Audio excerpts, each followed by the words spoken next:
In case you missed it. Previously on, Am I Okay? Chris! Hi, Karen. How are you? Nice to see you again!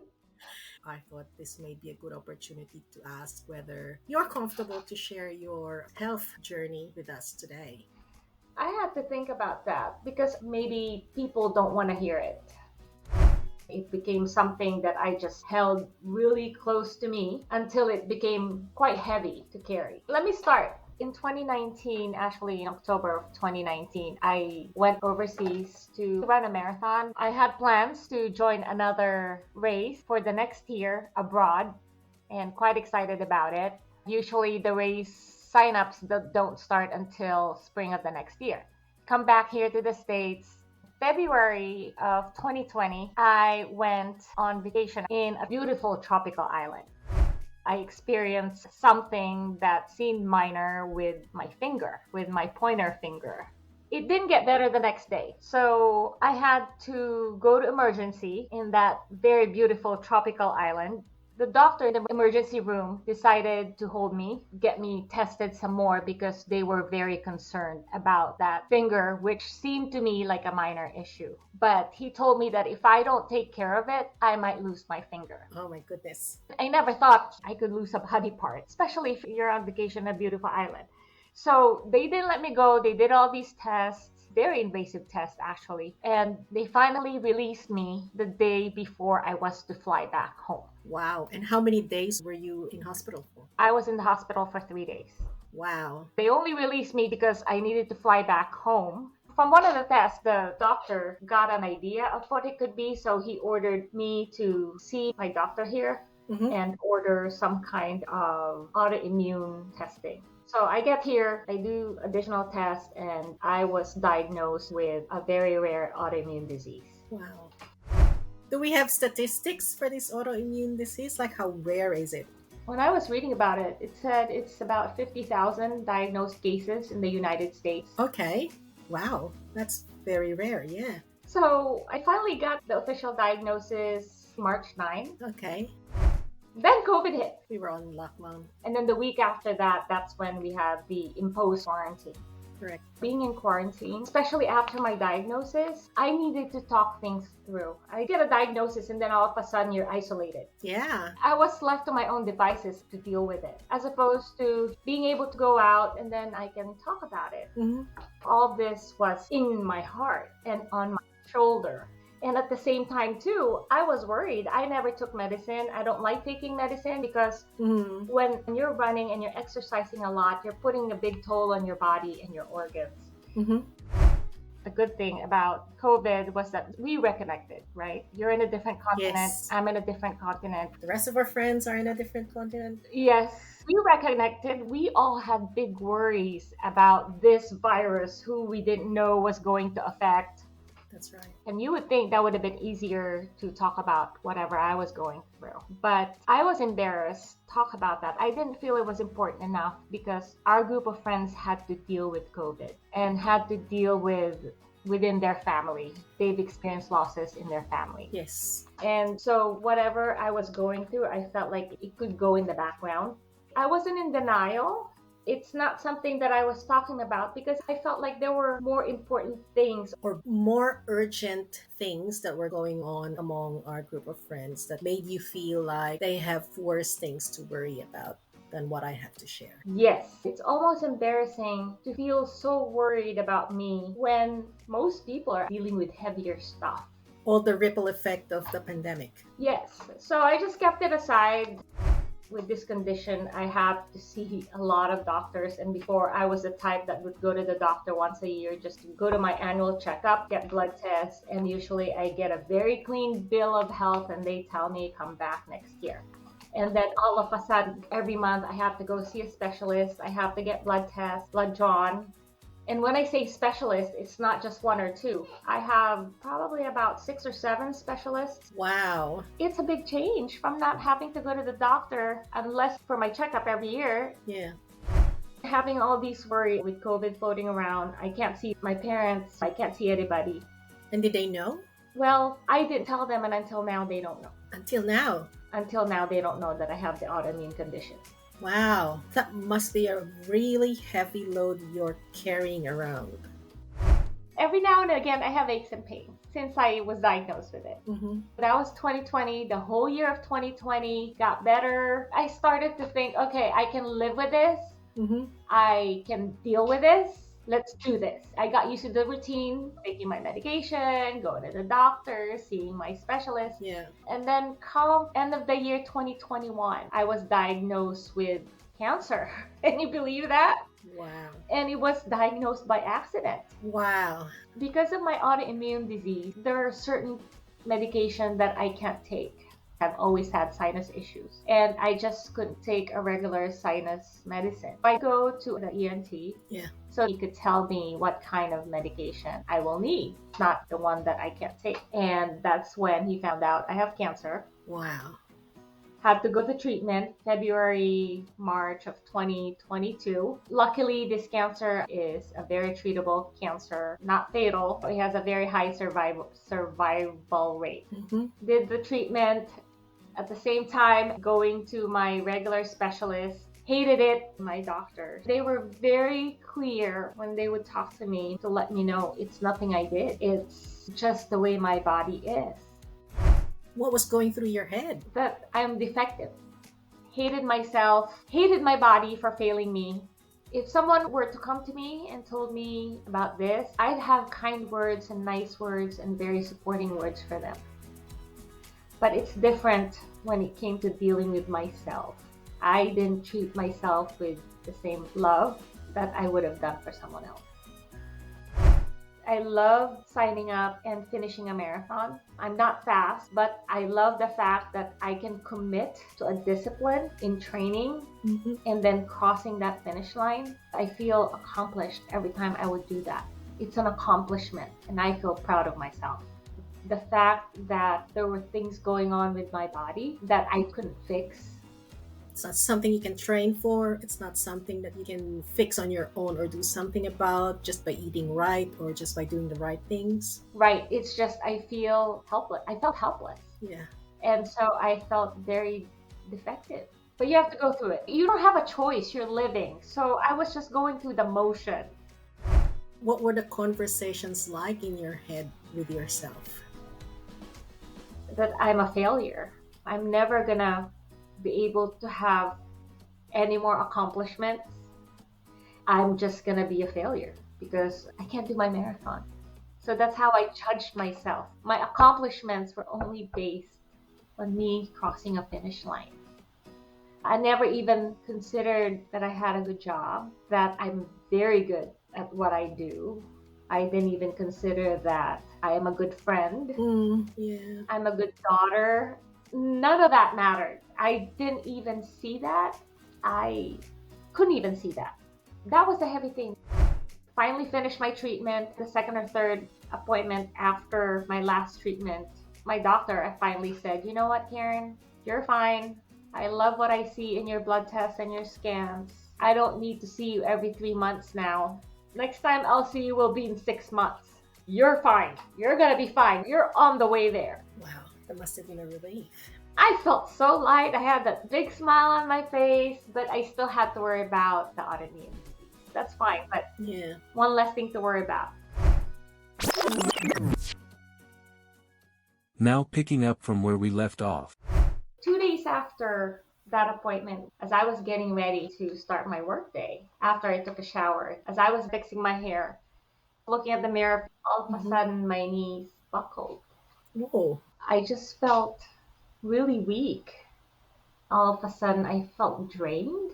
Wow. My body just felt very soft and drained. Wow. And I just started crying. Wow. And I couldn't stop crying. It's like, first it was kind of like a sob escaped. And then once that first sob escaped, Yeah. then the next sobs started coming on until it became those sobs where it's just that loud, ugly cry. I just started crying, ugly cry where I couldn't stop myself. And I didn't know why.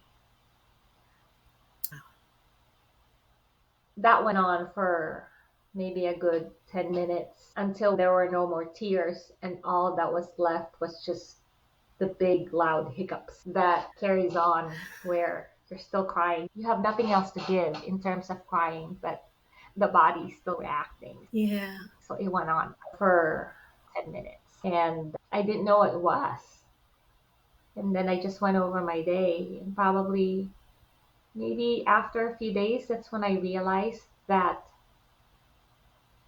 the 3 years or the 2 years where I was carrying the weight of my worry with my health just came to a head, even though it was right after I got the news that I'm going to be okay. That's when it caught up. Yeah. Yeah. And then from then, that's when I had to face it psychologically. So, meaning, even though I was worried, I guess, I never thought it was that much of a heavy load on my shoulder. I knew it was heavy, Yeah. but And in your headspace, heavy load on your headspace. I guess when you deal with it, when someone comes to you and gives you the box Yeah. to hold, like, hey, this is your box to hold, Yeah. you would just take it because it was given to you. You don't have a choice. And you just carry it every day. And I think it's also part of our culture where when life deals you something heavy, you just suck it up and get on with it. Yeah. And I think that's how it is, especially with our generation. Don't you think so? Yeah. Well, everyone's going through something Yes. and just suck it up. Or how I see it is someone gave me the box to carry, so I was carrying it, and you adjust to that. Yeah. And then while I was carrying the box, slowly weight is added to that, and you just adjust to it. Yeah. And when that box was taken away from me, I never realized that box was heavy. That's a really good analogy. Yeah. I was carrying this box and you slowly add the weight, which I never felt. The initial handling of the box was like, whoa, I feel this. That was when I was diagnosed with the autoimmune disease. And then you slowly add weight to that. COVID, medical doctor appointments, blood drawings every 4 weeks. I never realized that weight is being added, and then the cancer. Yeah. Then all of a sudden, when that doctor told me, you're going to be fine, it's like he took away that box with all the weight that was added to it.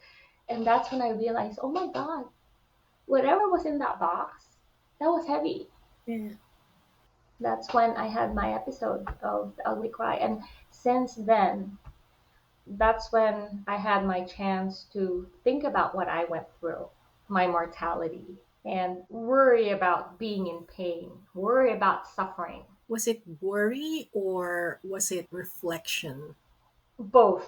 Did I treat my friends and family with enough love that I can go now and I would be okay with it? Is it okay for me to lie my head down and say, you know what, if I don't see them tomorrow, I've done everything I can to be good to them? Mm-hmm. And I think I have. So with that part, I'm not worried about it. Not that I'm perfect, but I always live my life to make sure I won't have regrets if I don't wake up tomorrow. Yeah. Well, I'm glad that you answered in that way because I think that's more reflection than worrying. Yes, that's reflection. Because if it was worrying, then there is a difference between reflection and worrying. And worrying is unhealthy, whereas reflection is a good thing to do. Yes. And I'm glad that you were reflecting more than worrying. In terms of relationships, I do not have unfinished business, or I try not to have unfinished business. I think that's the reflection part. What I worry about is being a burden. Why? In what way? When you start to decline, when my health starts to decline and I will need more and more physical assistance, a burden physically to others, and a financial burden. Mm, I worry about that. And then I also worry about being in pain. I'm not afraid to die. I've never been afraid to die because we're all dying. And I've said this in previous podcasts. I've accepted that. I've always been accepting of that. We're all dying. We are all dying. That's a true statement. yeah. And at the same time, we're also living. We're all living. Yeah. There's no difference where we are right now, where I am right now, where you are right now. Yeah. There's really no difference with dying and living. Yeah. It's the same thing at this moment. I'm dying and I'm living. We're all going to die and we're also living. But what I'm worried about is I don't want to be in pain. I don't want to suffer. I don't want to be a burden. And that worry about being in pain and being a burden is what is heavy on my shoulder. Hmm. Okay. It would be nice if I can say, I'm fine. Oh, I'm okay. I had this big revelation and I'm going to be okay now. Life ain't that. Mm. Life moves on. You still do your thing. I go out. I have fun. I hang out with my friends. I go to shows. I go out to dinner. But it's not coming from my heart. I don't know how to explain that. Were you just going through the motions? Yes, I'm going through the motions. I would laugh. We would talk and Yeah. Were you doing those things because you thought this is what's normal? This is the normal thing to do. So I'm just going to go about my days like I'm a normal person and there's nothing wrong with me. it's not about being normal, not about trying to come across as not having to worry about anything. I just know that with anything, if you want to improve, you want to be a good student, you want to be a good worker, you want to be good at golf, anything you want to be good at, even though you don't feel like you're good at it and you know that you're not good at it yet because you feel it, you're not doing the right thing, Mm. all you need to do is you just keep showing up and eventually it's going to get better. Yeah. That's how I approach things. That's how I approach life. You just show up, just keep showing up. Something will click eventually. Yeah. You just can't hide in a corner and say, okay, my life is miserable. When someone has a birthday, you go out there and it's not about me, it's about others. Yeah. So you celebrate them. You see your friends, they come over. You go see them, say hi to them, and appreciate that they came to see you. I was going through the motions. Normally, I would be really, really, really joyful. I'm happy, but with this, the joy was kind of shallow. While I'm getting ready to go out, I don't really feel like it. I really don't want to take a shower. I didn't want to get out of bed, Yeah. but I would do it. I would have fun while I'm there. I would enjoy myself, and then I come home, and then the process repeats again. Did you realize at that time that that might be depression? No, no, I didn't. I would even get up to exercise. I would still run. I wasn't doing the long runs that I used to do, but I would still exercise because it's good for you. I just knew that I needed to do something. If I didn't feel right, well, I needed to do something to help myself. Yeah. Okay, you need to eat. When you're feeling sick, you don't feel like eating, but you gotta eat because it's part of getting better. It's part of healing. Yeah. You need to be with people. You need to work, and I need to work. Who doesn't need to work? Yeah. I need that. I need to work. I needed to eat. I needed to see people.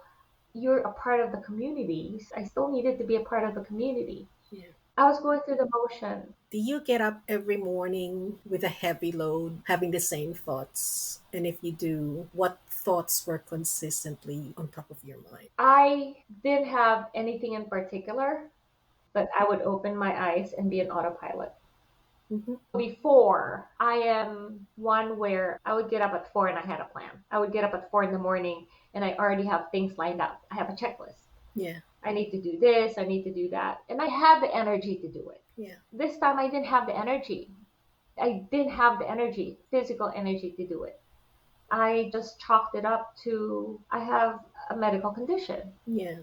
Did it feel like you were surrendering to the medical condition? That's why you felt less motivated to get up and feeling weighed down? I started to feel that. When I would think that, then the more I would strive to keep myself busy. Okay. In the past, it wasn't an issue. I keep busy without effort. Yeah. I was busy. I would be busy up until 10 at night where I would just drop and sleep. Busy where I was always cooking, I was doing activities, but it became a cycle where, okay, I'm tired, I can't do as much, and then I feel guilty for not being able to do as much. Then I feel bad and I hate myself for not being able to do as much. Yeah. And then the next day, I still don't have the energy. And so it just piles on top of the others. It's like a chicken or the egg thing. Hmm. I don't know where that cycle started, but it just piled up, piled up, piled up until beginning of this year. That's when I said, oh my God, I don't have anything anymore to give. I just felt, it's not even drained. I just felt numb. Yeah. If I was worried before, if I was worried, if I was scared, if I was sad, I felt all those things. But this time I get to a point where I didn't have any feeling. I wasn't feeling anything. Wow. I was listening to a recording, to an audible, and I can't remember who it was. They were differentiating being sad and being depressed. The author mentioned, I can't remember the book, and I don't know who the author is, but he mentioned sad is when you actually feel it. You feel that emotion, you feel sad.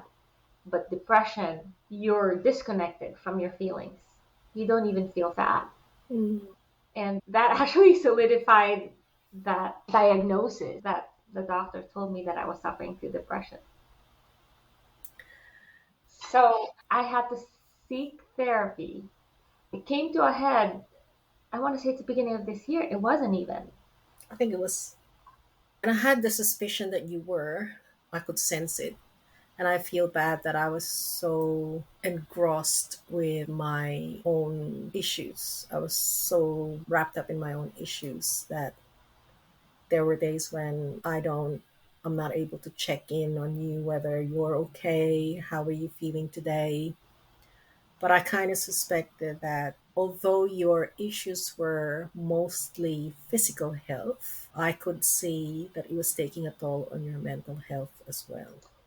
Don't kick yourself because, Chris, if you have asked me then how I was, even if you sat me down, you hold my hand, you look at me, and you tell me, how are you really doing? I would have told you I'm doing great because I was in denial. For me to be able to tell you I'm not doing okay, I need to accept that first. Yeah. And I wasn't in the acceptance part yet. Yeah. I got to that point when I really did not have the energy. I did not have the energy to do anything. I don't think I even had the energy to eat just because eating to me is tiring. Like I would just feel so tired to chew. Yeah. I went through a phase like that. I finally went to the doctor. At least I still had enough presence of mind to know this is not right. I was still exercising, by the way, and that's another thing. I hate exercising. Yeah. I hate running. What I love is the feeling that I get after. That's why I do it. Yes. Yeah. That's how I knew something was seriously not okay because I would still go through the motion because I know exercising is good for me. Yes. It's good for your mental health. It is. In the past, even if in the beginning I didn't feel like it, I'd have all the energy towards the end. And by the time I finished exercising, I could conquer the world. Yeah. It got worse and worse that even after I exercised, right after I stopped exercising, I didn't have that burst of energy that I normally did. Wow. That's how I knew something was wrong Yeah. because that should have made me feel better. I knew it was mental. I needed a therapist. Hmm. So I started looking for therapists. Can you imagine? I called so many who was covered under my insurance, and all of them had a waiting list of at least 3 months. Wow. Here you are needing help. I need this right now. I know something's wrong, and you have to wait. Yeah. I almost feel bad or guilty that I wasn't there for you from the beginning. But at the same time, I'm glad that we were in constant communication in the last 3 years, that my own challenges and how I dealt with my own challenges, the therapy that I've gone through, were able to provide you insights as well into what you were going through. And I know you've mentioned this since the first episode. I do want to let you know that the human connection really helped a lot. Us having that communication, just you checking in or me checking in on you, how are you doing when you were dealing with your own mental issue, was actually a lifeline for me. Yeah, that's good to know. That was a good connection. The human connection, I guess, no matter what you're dealing with, even though I wasn't in acceptance of my own mental health issue, having that connection with someone was very important. I'm glad to hear that.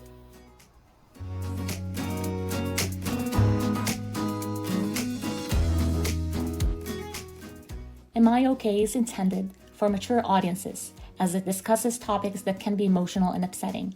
Stories, experiences, recollections, opinions, or insights shared by us are our own and does not reflect or represent the views and opinions of medical practitioners or other experts in mental health. The podcast or any linked materials should not be construed as medical advice, nor is the information a substitute for professional expertise or treatments. If you're struggling with mental health, we encourage you to seek the advice of your physician or other qualified healthcare provider. Please do not disregard professional medical advice or delay seeking it because of something you have heard from this podcast. If you or someone you care for is in need of immediate assistance, please find treatment locators and helplines in your country of residence, such as 988 Suicide and Crisis Lifeline in the United States, and Lifeline or Beyond Blue in Australia. Thank you so much for listening. If you would like to get in touch with us, you can reach us through our socials and follow us. You'll find our handle in the episode description. Or, if there's anything you'd like us to talk more about, you can email us through amiok@gmail.com. If you have friends or family who you think would be interested in what we share, please tell them about us. They can find our podcast in any directory they get their podcast from. And please go on and rate us. It will let people know about us and find us. Once again, thanks for listening. Cheers.